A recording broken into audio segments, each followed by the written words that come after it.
الجنائز وإجابة الدعوة وتشميت العاطس أو كما قال النبي عليه الصلاة والسلام. وصدق رسوله النبي الأمي الكريم ونحن على ذلك من الشاهدين والشاكرين والذاكرين والحمد لله رب العالمين.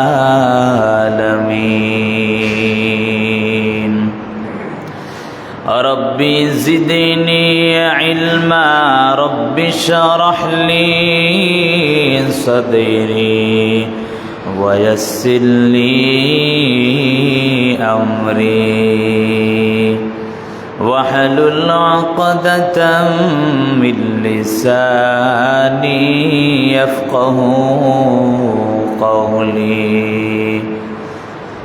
سبحانك لا علم لنا إلا ما علمتنا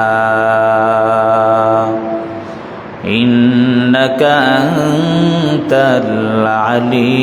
العليم الحكيم. الحمد لمن قدر خيرا وخبالا الحمد لمن قدر خيرا وخبالا والشكر لمن صور حسنا وجمالا والشكر لمن صور حسنا وجمالا فردا سبد عن صفة الخلق بريون فرد سبد عن صفة الخلق بريون رب عزلي خلق الخلق كمالا رب عزلي خلق الخلق كمالا لا ضد ولا ند ولا حد لمولاه لا ضد ولا ند ولا حد لمولاه الآن كما كان ولم يلق زوالا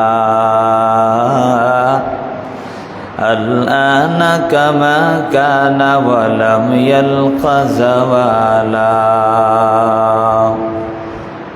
আলহামদুলিল্লাহ, মহান রবের দরবার অসংখ্য গণিত শুকর যে রব্বুল আলামিন বড় ভালোবেসে মহব্বত করে দয়া করে মহান রবের ঘর জামে মসজিদে পবিত্র জুমার নামাজ আদায়ের উদ্দেশ্যে আসার বাসার তৌফিক দিয়েছেন। মুসলমান হিসাবে ইমানের আওয়াজকে উঁচু করে বলিষ্ঠ কণ্ঠে নেয়ামতের শুকর আদায়ার্থে আমরা সকলে জোরে সোরে একবার পড়ি আলহামদুলিল্লাহ। সর্বোপরি দুরূদুস সালাম বিশ্ব মানবতার মুক্তির দিশারি সৈয়দুল মুরসালিন জনাব মুহাম্মদুর রাসূলুল্লাহ সাল্লাল্লাহু আলাইহি ওয়া আলিহি ওয়াসাল্লামের উপর যে আয়াত নিয়েছি মহান রব আল্লাহ তাআলা বলেন, মুমিন মুমিন হলো ভাই ভাই, তাদের মধ্যে ভ্রাতৃত্ব বন্ধন অর্থাৎ সামঞ্জস্য বজায় রাখো। ওয়াত্তাকুল্লাহা লাআল্লাকুম তুরহামুন, এই সামঞ্জস্য বজায় রাখার ব্যাপারে তোমরা আল্লাহকে ভয় করো, তাহলে আল্লাহ তোমাদের উপর রহম করবেন। সুবহানাল্লাহ। মুমিন মুমিন ভাই ভাই, এটা কে বলছেন? স্বয়ং আল্লাহ নিজে বলছেন, ঠিক না? ইন্নামাল মুমিনুনা ইখওয়া, এটা কে বলছে? স্বয়ং আল্লাহ নিজেই বলছেন। আর রসুল বলেন মুসলমান মুসলমান ভাই ভাই, আল মুসলিমু আখুল মুসলিম, মুসলমান মুসলমান ভাই ভাই।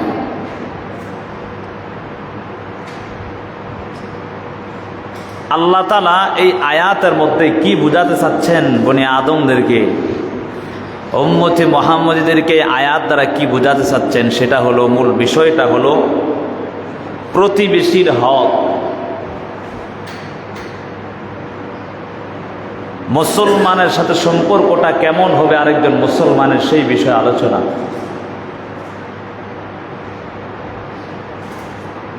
আমি একটা হাদিস তেলাওয়াত করেছিলাম, মুসলমান, একজন মুসলমান আরেকজন মুসলমানের উপর 5টা হক, আর অন্যান্য হাদিসের মধ্যে 6টা হকের কথাও বলা আছে।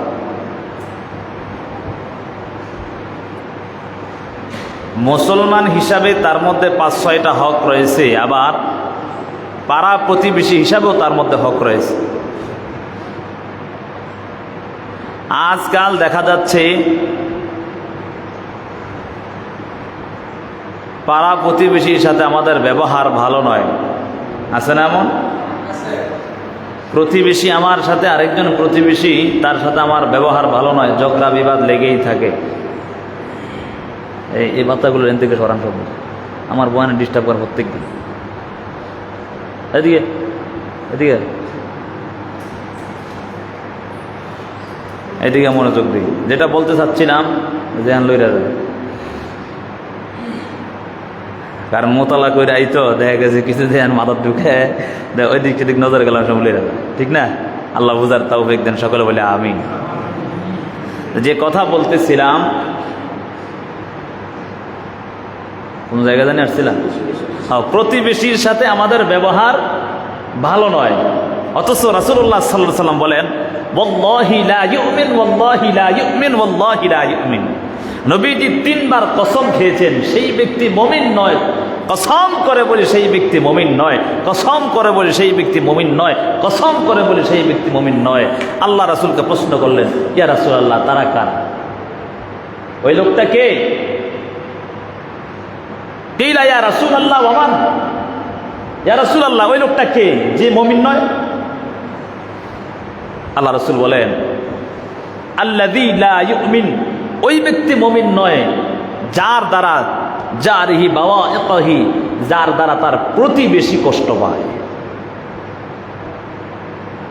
যার দ্বারা তার প্রতিবেশী কষ্ট পায় সে মুমিন নয়। শুধু একবার নয়, নবীজি কয়বার বলছেন? কথা বলেন, কয়বার বলছেন? 3বার এই কথা ধমক দিয়ে বলেছেন, শপথ খেয়েছেন নবী।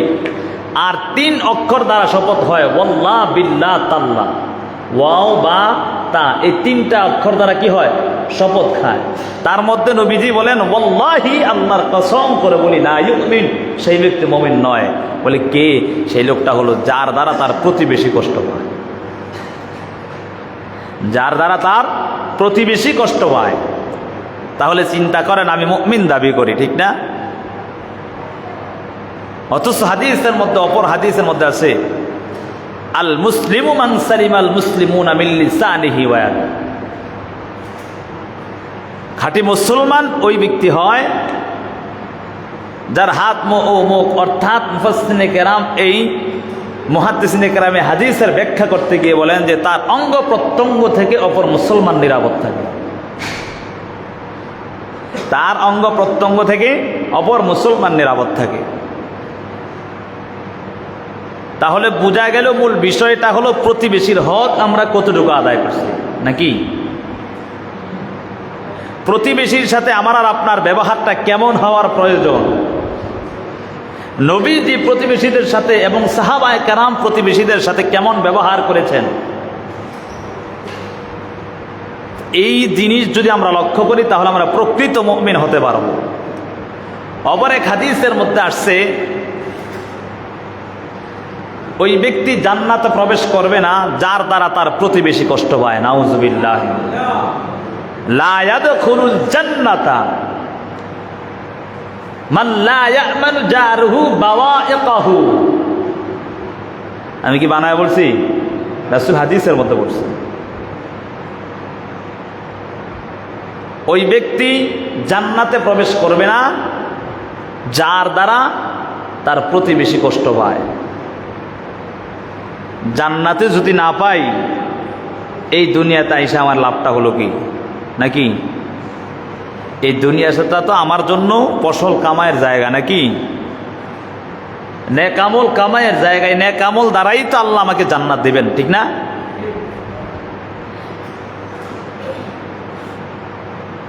আল্লাহ রাসূল সাল্লাল্লাহু আলাইহি সাল্লামের কাছে একজন লোক এসে বললেন, ইয়া রাসূলুল্লাহ, একজন লোক নামাজ, রোজা, হজ, যাকাত কোনো কিছু তার বাদ নাই। কথা বুঝেন তো আমার? আল্লাহ রাসূলের কাছে এক লোক আইসা বলে, ইয়া রাসূলুল্লাহ, আমি এমন একজন লোক দেখছি যার মধ্যে নামাজ, রোজা, হজ, যাকাত অর্থাৎ যত বিধান আছে শরীয়তের, যত ইবাদত আছে সব পালন করে। আল্লাহ রাসূল বলে, আলহামদুলিল্লাহ, ভালো।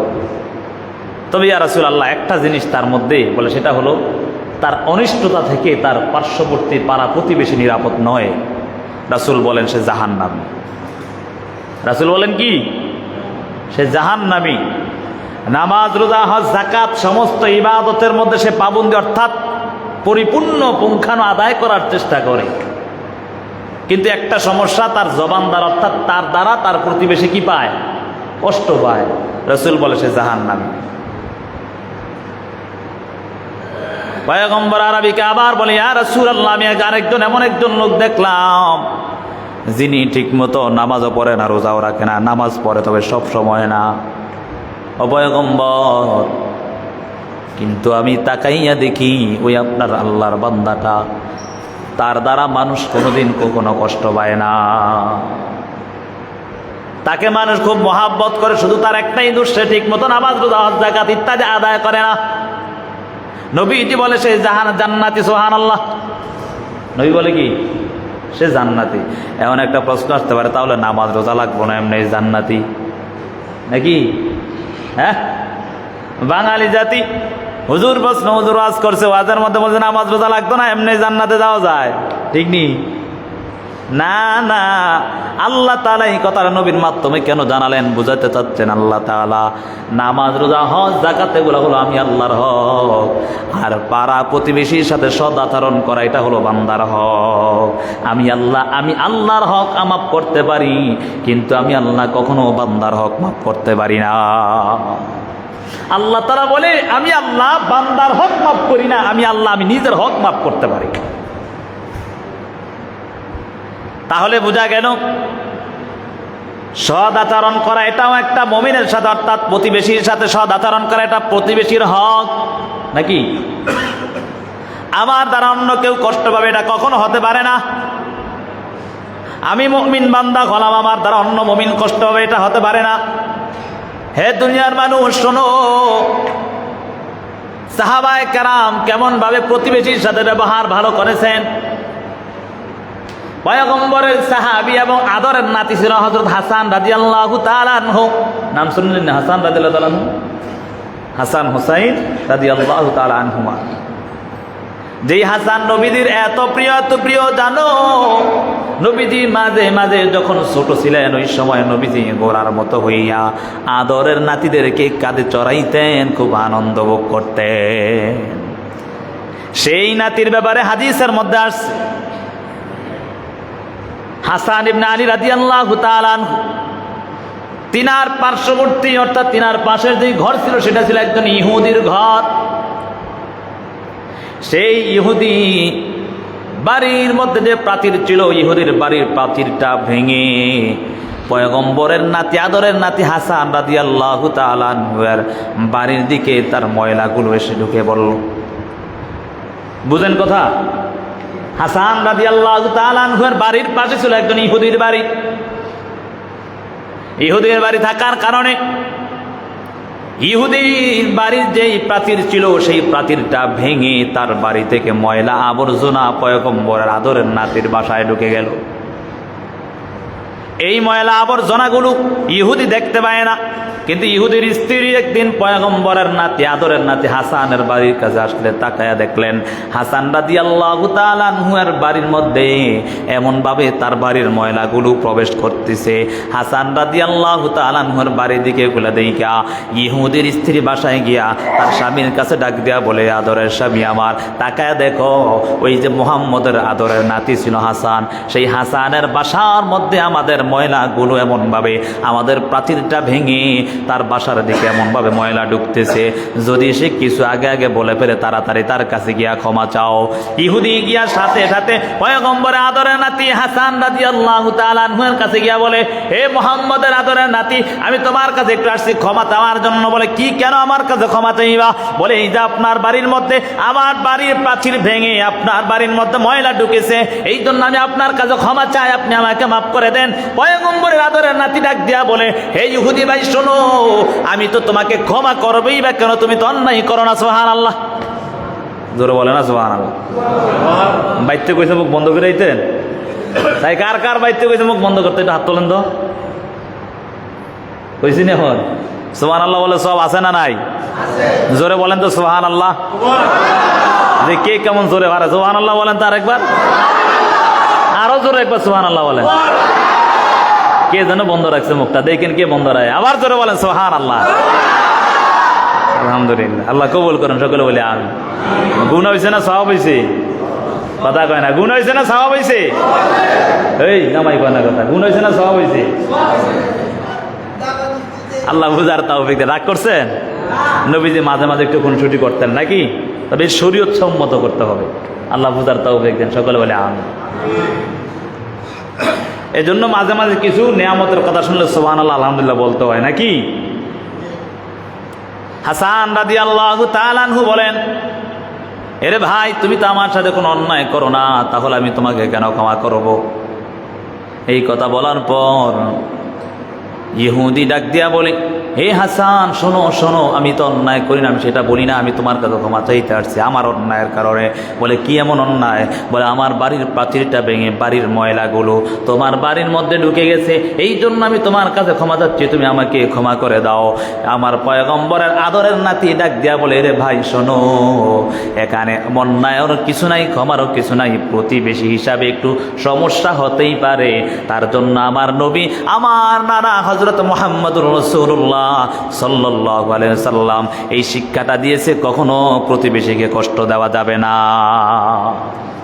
কখনো প্রতিবেশীর সাথে অসৎ আচরণ করা যাবে না। এই কথা শোনার পর ইহুদি বলে, আমাকে কালেমা পড়ে মুসলমান বানায়া দাও। লা ইলাহা ইল্লাল্লাহু মুহাম্মাদুর রাসূলুল্লাহ সাল্লাল্লাহু আলাইহি ওয়াসাল্লাম। কেমন নবী এবং নবীর সাহাবায়ে কেরাম কেমন ছিলেন, তাদের আদর্শটা কেমন। আর আমার বাড়ির যদি এমন হইতো, আমার বাড়ির পানিটা আপনার বাড়িতে গেছে হইছে গা নাকি।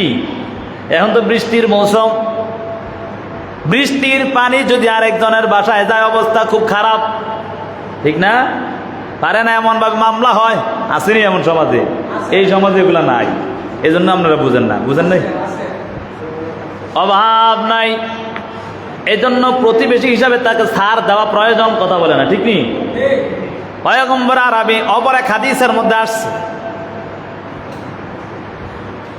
পয়গম্বর আরবির কাছে প্রশ্ন করলেন, ইয়া রাসূলুল্লাহ, প্রতিবেশী হিসাবে তার কি হক এবং তাকে কি দিতে হবে একটু জানায়া দেন।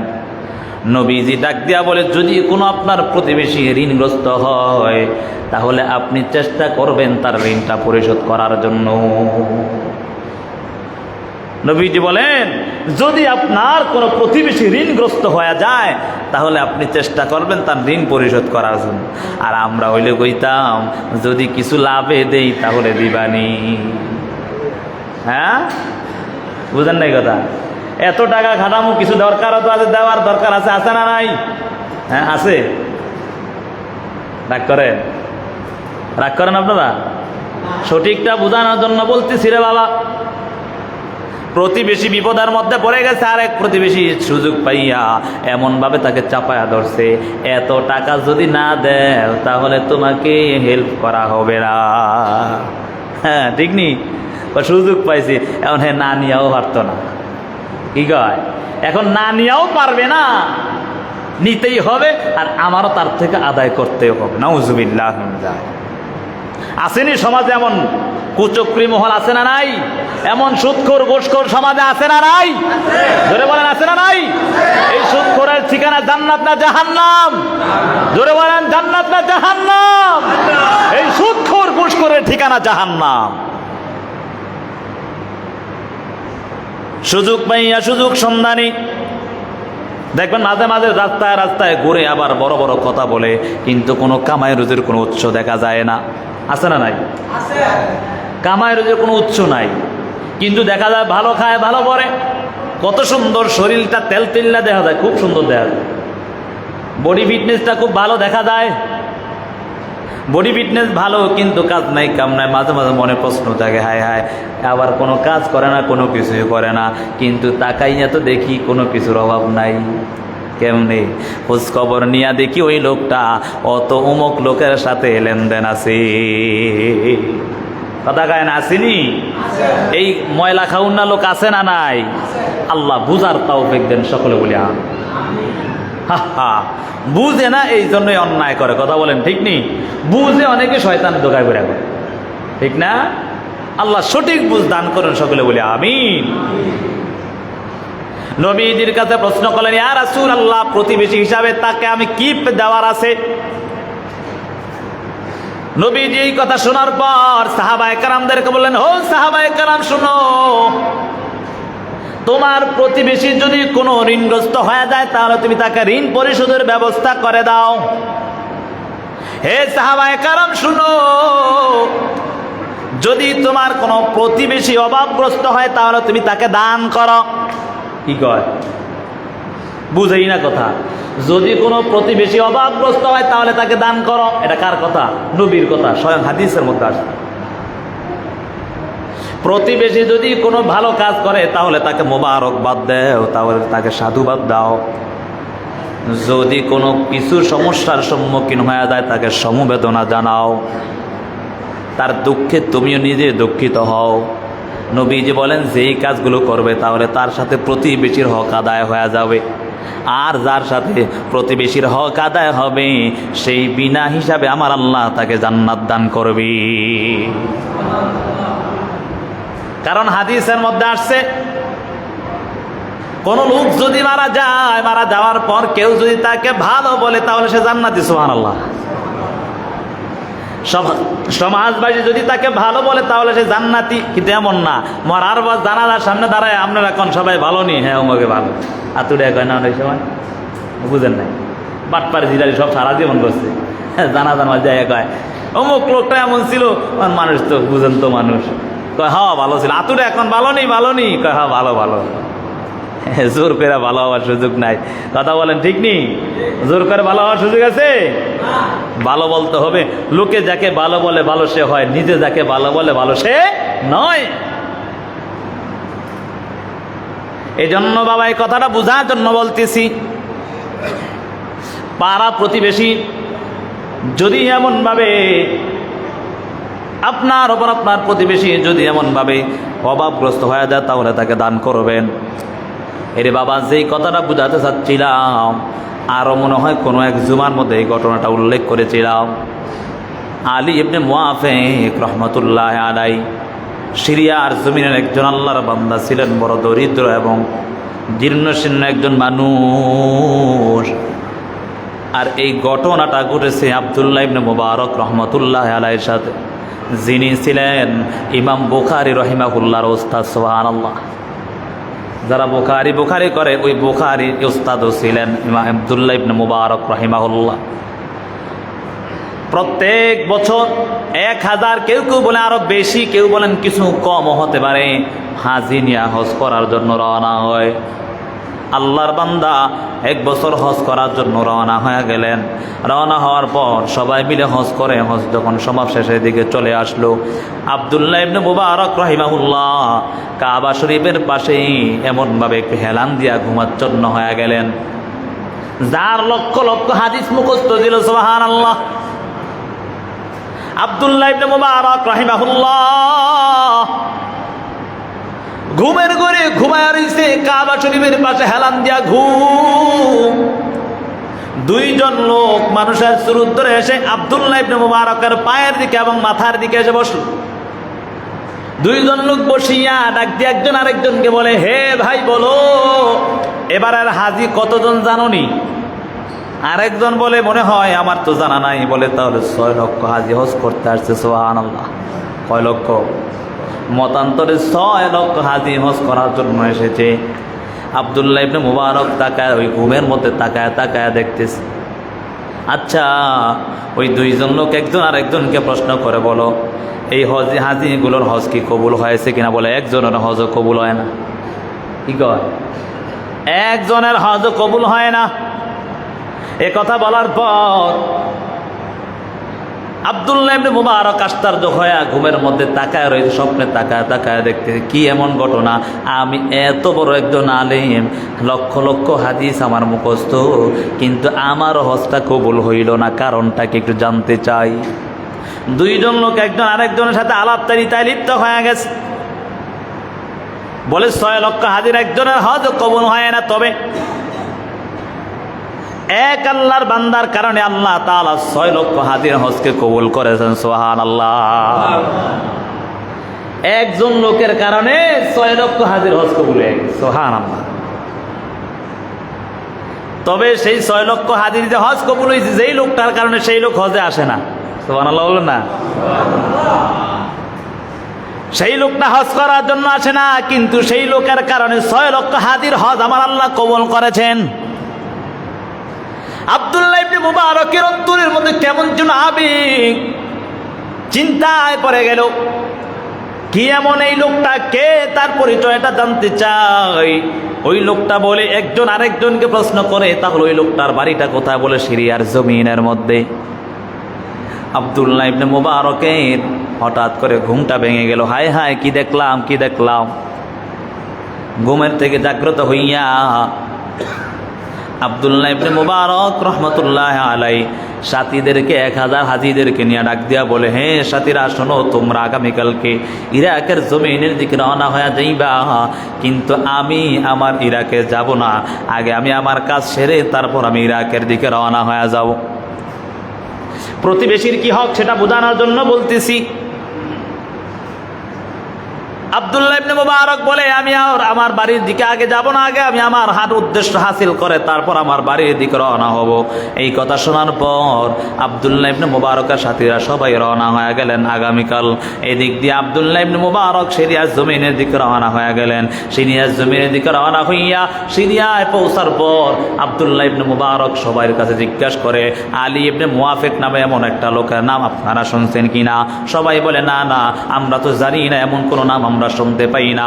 আব্দুল্লাহ ইবনে মুবারক চিন্তায় পড়ে গেলেন, মনে হয় এটা কোনো প্রসিদ্ধ লোক না, এটা মনে হয় নন প্রসিদ্ধ লোক, অর্থাৎ প্রসিদ্ধ লোক নয়। চিন্তায় পড়ে গেল, কোথায় গেলে তার খোঁজ পাওয়া যাবে। আমি এত বড় একজন আলেম হওয়ার পর আমার দ্বারা হজ আল্লাহ কবুল করে নাই, কিন্তু এমন একজন লোক যে হজ করতে যায় না, তার কারণে হজ কবুল হইল, কি লোকটাকে চিনা দরকার আছে না নাই? কোন দেশের বাদশা নাকি, না কোন নেতা, কোন অমুক, কোন ইমাম সাহেব, একটু জানতে চাই।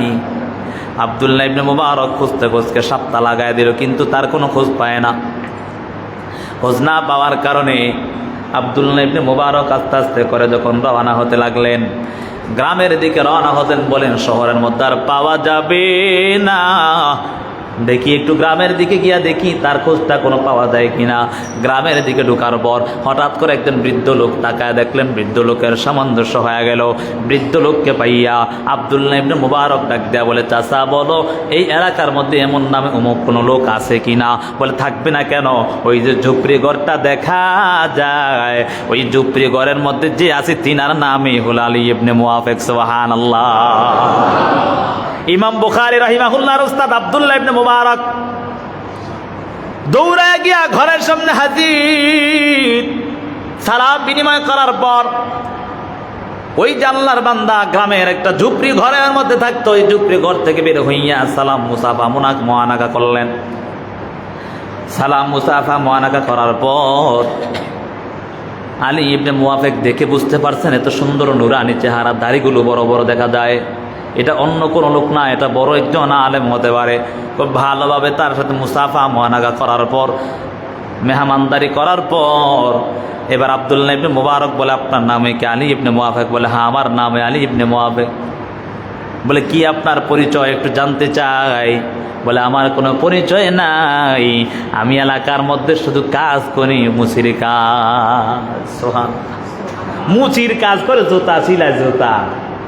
কিন্তু ইমাম বুখারীর ওস্তাদ গিয়ে দৌড়ে হাজির তার কাছে, সুবহানাল্লাহ। বলে তুমি কি করো, কি বলো?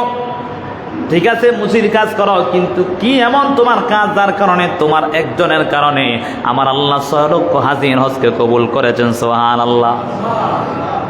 এই কথা বলার পর আলী ইবনে মুআফিক চোখ দিয়া পানি ছেড়ে দিলেন। পানি ছেড়ে ডাক দেয়া বলে, হুজুর আমি চাই না কারো কাছে বলতে এই ঘটনাটা, কিন্তু আপনি আমার কাছে দৌড়ে আসছেন হজ করে। ও হুজুর আমি চাই না আমি কারো কাছে এই ঘটনাটা খুলে বলার জন্য, কিন্তু আজকে আপনি বাধ্য করে ফেললেন। আলী ইবনে মুআফিক রাহমাতুল্লাহি আলাইহি ডাক দিয়া বলে, হুজুর আমি বহু বড় মনের মধ্যে আশা নিয়ে সব সময় ঘুরতাম, কোন দিন আমি বাইতুল্লাহ জিয়ারত করব। আমার মনের মধ্যে খুব আশা নিয়ে আমি ঘুরতাম কেমন করে একটু বাইতুল্লাহ জিয়ারত করতে পারি, কিন্তু আমি মুসির কাজ করার কারণে আমার কাছে টাকা নাই, পয়সা নাই, আমি তো দিন এনে দিন খাই, অর্থাৎ এমন কোনো টাকাও জমাইতে পারি না হজ করব। কিন্তু হুজুর আমার মনের মধ্যে সর্বদা আশা থাকতো।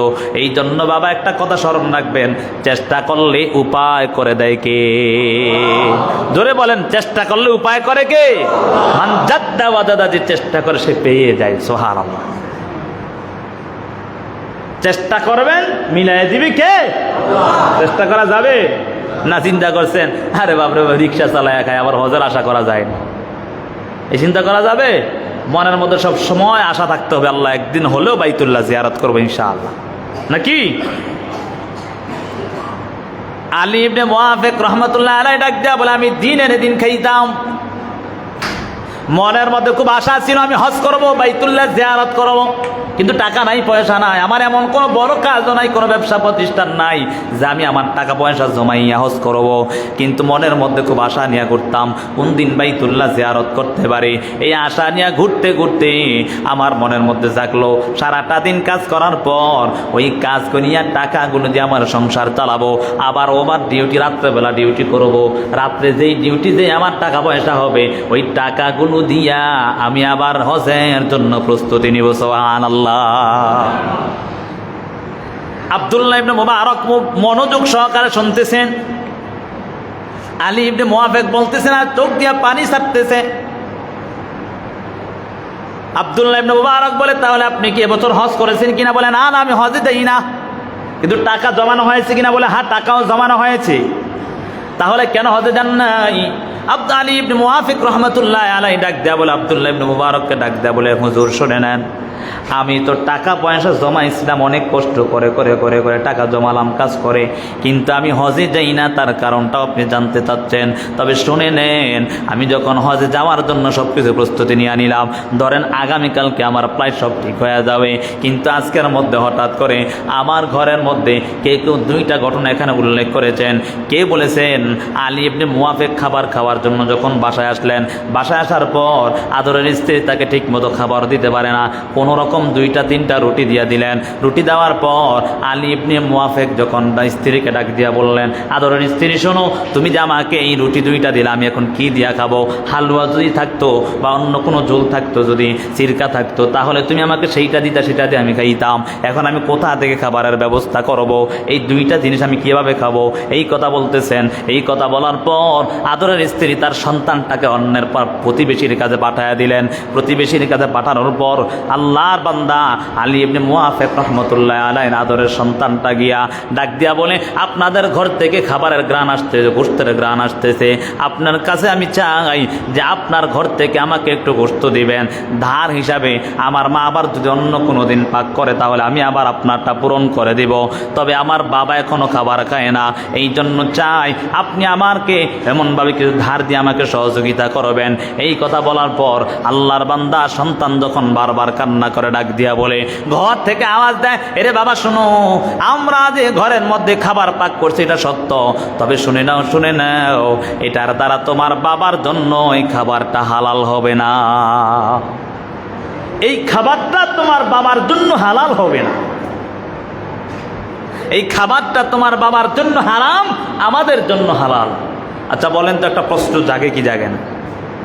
একটা প্রশ্ন জাগে কি জাগে না যে আপনার একজনের জন্য হালাল, আরেকজনের জন্য হারাম, ঠিক না? মনের মধ্যে প্রশ্ন জাগলো, ছোট বাচ্চা বারবার জিজ্ঞেস করে, কেন আমার বাবার জন্য হালাল হইব না, আপনার জন্য হালাল? বলে তোমার কাছে বলা যাবে না। বলে না, বলতেই হবে। কেন হালাল আপনার জন্য, আমার বাবার জন্য কেন হালাল না, একটু জানতে চাই। এই কথা বলার পর এবার ডাক দিয়া ঘর থেকে আওয়াজ দেয়, রে বাবা শোনো, আমাদের ঘরে আজকে কয়েকদিন যাবত কোনো খাবারের ব্যবস্থা নাই। আজকে কয়েকদিন যাবত কোনো কাজ পাই না, যার কারণে খাবারেরও কোনো ব্যবস্থা নাই। আমার ঘরের মধ্যে কয়েকটা বাচ্চা আছে, ওই বাচ্চাগুলো খাবারের জন্য খুব চটপট করতেছে, যার কারণে চটপট করার কারণে আমি আমার ঘরের যখন তাকাইয়া দেখি আমার সন্তানগুলা কেমন যেন অচেতন মতো হয়ে যাইতেছে, জীবন বাঁচানো ফরজ। সেই হিসাবে আমি যখন বের হইলাম কাজের জন্য, কাজ না পাওয়ার কারণে আমি তাকাইয়া দেখি ময়লার স্তূপের মধ্যে একটা মরা গাদা দেখা যাচ্ছে। ওই মরা গাদাটা আমি সামরা নিয়া তার থেকে কিছু গোশত আনিয়া তারপর আমি আমার সন্তানদের জন্য রান্না করলাম। এই গোশতগুলো আমাদের জন্য হালাল হলেও তোমার বাবার জন্য হালাল হবে না। এই ঘটনা গিয়া বিস্তারিতভাবে আলী ইবনে মুআফিকের কাছে জানালেন। আলী ইবনে মুআফিকের কাছে জানানোর পর আলী ইবনে মুআফিক দৌড়ায় হাজির, ডাক দিয়া বলে, রে বোন তুমি কি বলতেছো? আমি তোমার পার্শ্ববর্তী ঘর আর আমি হজে যাব, আর তুমি এখানে না খাইয়া মরবা, সেটা হতে পারে না। আলী ইবনে মুআফিক যে টাকাগুলো জমালেন, ওই টাকাগুলো নিয়ে আসিয়া সাথে সাথে আল্লাহর বান্দির কাছে হাতে তুলে দিয়া বললেন, আমি এই বছর হজে যাব না, আল্লাহ যদি তৌফিক দেন আমি আমার আগামীতে হজে যাব, কিন্তু তুমি এই টাকাগুলো দিয়ে তোমার প্রয়োজন মতো তুমি বাজার করে নাও। এই কথা বলার পর আব্দুল্লাহ ইবনে মুবারক কেমন যেন আশ্চর্য হয়ে তাকায় রইলেন। এমনভাবে আল্লাহর বান্দা ডাক দিয়া বলে, রে আলী ইবনে মুআফিক, তুমি এমন একটা কাজ করেছো যার কারণে আমার আল্লাহ তোমার মাধ্যম হইয়া তোমাকে আমার আল্লাহ তোমার জন্য আল্লাহ তাআলা ফেরেশতাদের মাধ্যমে হজ আদায় করে দিয়েছে। সুবহানাল্লাহ। এজন্য বাবা প্রতিবেশীর হক কি বুঝতে চাইলেন? নিজে ভালো ভালো খাইছেন, অপরের কোনো খবর নাই। বুঝেন কথা? নিজের ঘরে গোশত পোলাও কোনো অভাব নাই, কিন্তু পার্শ্ববর্তী ঘর তাকায় দেখেন তার ঘরে কোনো খাবার নাই, তার ঘরে কোনো ঠিক মতো খাবারও খেতে পারে না। এই জন্য বাবা ওই আল্লাহ তাআলা পবিত্র কোরআনের মধ্যে বলেন, মা সালাকাকুম ফি সাকার ক্বালু লাম নাকু মিনাল মুসাল্লিন ওয়া লাম নাকু নুতঈমুল মিসকিন ওয়া কুননা নাখুদু মাআল খাইদিন। আল্লাহ তাআলা বলেন হাসরের ময়দানে আল্লাহ তাআলা যখন জাহান্নামীরা জাহান্নামে যাবে, জাহান্নামীরা জান্নাতীদেরকে ডাক দিয়া বলবে, জান্নাতীরা জাহান্নামীদেরকে ডাক দিয়া বলবে, মা সালাকাকুম ফি সাকার ক্বালু লাম নাকু মিনাল মুসাল্লিন। আল্লাহ তাআলার বান্দারা জান্নাতীরা জাহান্নামীদেরকে ডাক দিয়া বলবে, মা সালাকাকুম ফি সাকার, তোমাদেরকে কোন জিনিস জাহান্নামে নিয়ে গেল? ক্বালু লাম নাকু মিনাল মুসাল্লিন, আমরা নামাজ পড়তাম না, ওয়া লাম নাকু নুতঈমুল মিসকিন, আমরা ক্ষুধার্তদেরকে খাবার দিতাম না। বুঝেন কথা? ওয়ালাম নাকুনু নুতঈমুল মিসকিন, অনাহার দরিদ্রদেরকে আমরা খাবার দিতাম না। পাড়া প্রতিবেশী, আমার পাশের ঘরের মানুষ এমনভাবে অনাহারে মরতেছে, একদিনও আপনার কাছে বুকটা পেটে যায়, তারপরে জবান দ্বারা বলে না। কেন বলে না? ইজ্জতটা নষ্ট হয়ে যাবে এই জন্য বলে না। কিন্তু আপনার ঘরে আপনি মাসকে মাস সারাটা দিন রাত্র খুব ভালো খাইতেছেন, ভালো পড়তেছেন, এরে বাবা একটা বারও তার খবরটা নিলেন না। সাবধান সাবধান হয়ে যাও। কোনো পাড়া প্রতিবেশী যদি আপনার কারণে কষ্ট পায়, মায়ার নবী হাদিসের মধ্যে বলেন, লা ইয়াদখুলুল জান্নাতা, সে কখনো জান্নাতে প্রবেশ করবে না। শুধু কেবল আপনি চিন্তা করছেন জবান দ্বারা কষ্ট না দিলেই মনে আপনি প্রতিবেশীর হক আদায় করছেন না। সর্বদা আপনার যেমন হাদিসের মধ্যে আসছে, যদি আপনি ঘরের মধ্যে তরকারি ভাগ করেন, তার মধ্যে তরকারির মধ্যে একটু ঝোল বাড়ায় দিবেন। হাদিসের মধ্যে আসছে তরকারির মধ্যে একটু ঝোলটা বাড়ায় দিবেন, যাতে করে পাশের ঘরের মানুষকে দিয়ে খাইতে পারে। বুঝেন তো কথা নাকি? প্রতিবেশীর হক আদায় করে নাও, প্রতিবেশীর সাথে ভালো ব্যবহার করো।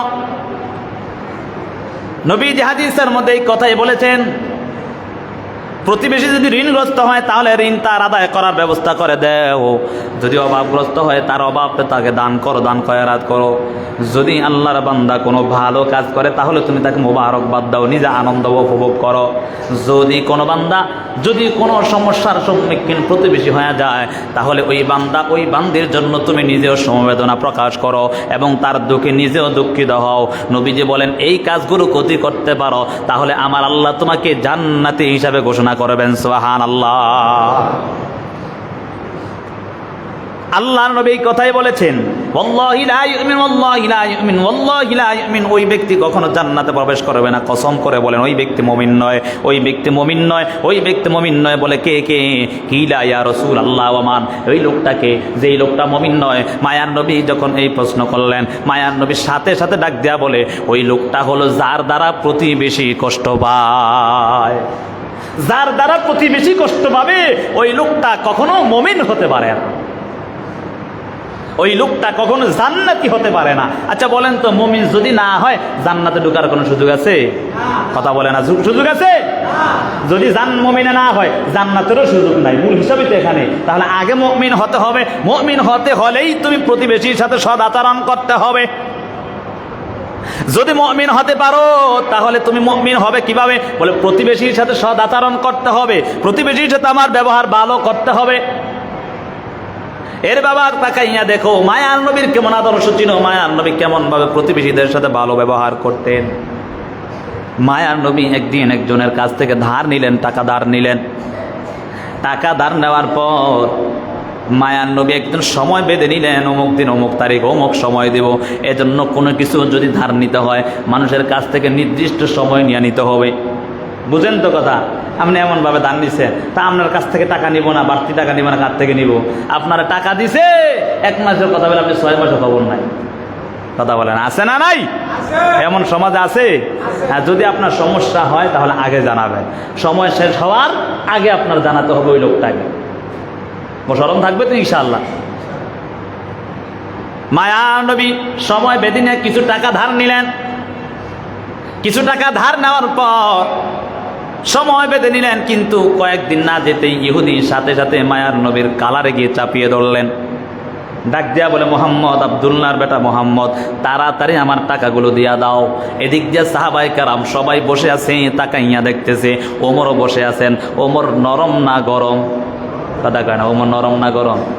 আচ্ছা বলেন তো, আমার কোনো দোষ নাই, আপনার সামনে যদি কেউ এটা হুট করে কলার ছাপায় ধরে আপনার কষ্ট লাগতো না?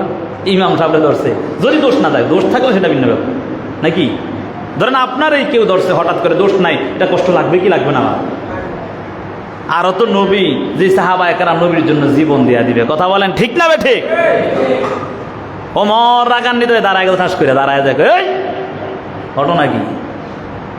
নবী বলে, চুপ করো ওমর।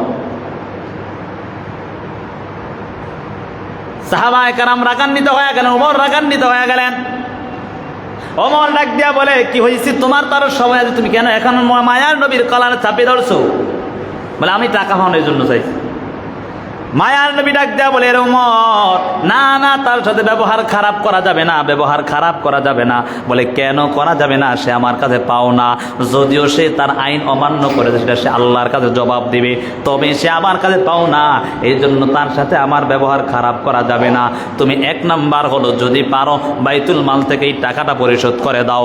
2য় নাম্বার হলো তুমি যে তার সাথে অন্যায় করেছো সেটার জন্য ক্ষমা চাও। ইহুদি সাথে সাথে ডাক দেয়া বলে, হে আব্দুল্লাহর বেটা মুহাম্মদ, শোনো শোনো, আমি তো তোমাকে টাকা দিছি তোমাকে পরীক্ষা করার জন্য।